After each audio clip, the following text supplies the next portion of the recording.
Top-level footballers are running further and faster than ever before, according to performance analyst Prozone. We've been given exclusive access to a Premier League club to see how sports science is changing the face of the game.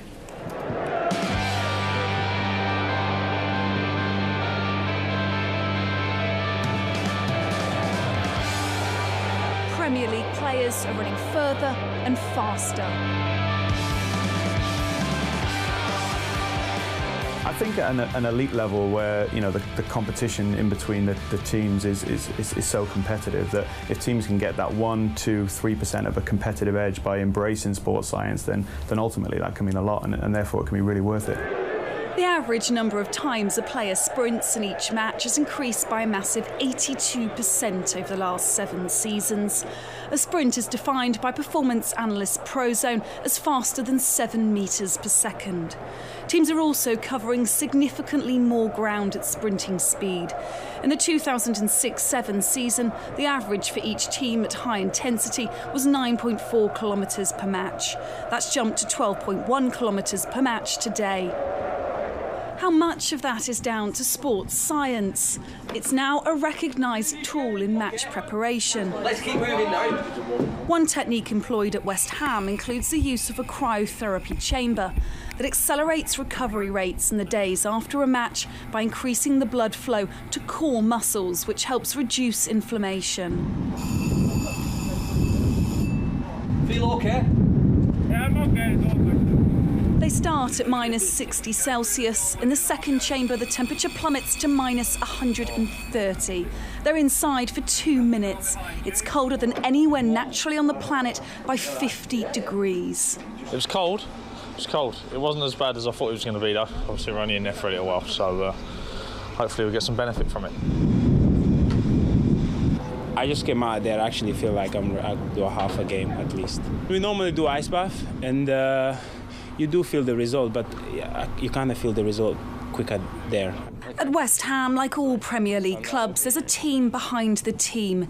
GPS monitoring is one of the techniques used to develop players. It's a small pod placed at the back of the neck. It's held in a vest. It tracks all of the distance parameters that the players do every day in training. The sprint distance, the number of sprints, number of accelerations and decelerations. It just gives us basically more of an objective measure we can use to either compare the players to each other or compare them within groups. But is the drive towards improving physical performance coming at a cost? One leading injury analyst told us players today are suffering more injuries. But West Ham say their focus on recovery techniques are helping to keep players on the pitch. We monitor an awful lot of things, and that basically is about recovery and not letting the person train particularly hard until they are fully recovered again, so we can make sure they're in the best possible state they can be going into the next game, which could only be 3 days away. Sam Allardyce is recognised as one of the pioneers of sports science in the Premier League. When they start here, they get tested to every level and what the maximums are, and then our efforts and our support improves them, and we haven't. Well, we've had 1 or 2 failures, I must admit, but I mean, at the end of the day, most of the players, 90% of the players actually get better. The new techniques have only come into prominence in the last 10 to 15 years. Former West Ham player Julian Dix remembers when sport was much simpler. I never used to warm up. I used to drink 2 cans of Coke and used to have a Mars bar before the game. I used to sit in a hot bath for half an hour.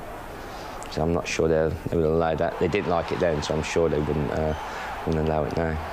Drinking, smoking? Drinking and smoking, yeah. I'd smoked since I was 22. And yeah, I used to drink a lot.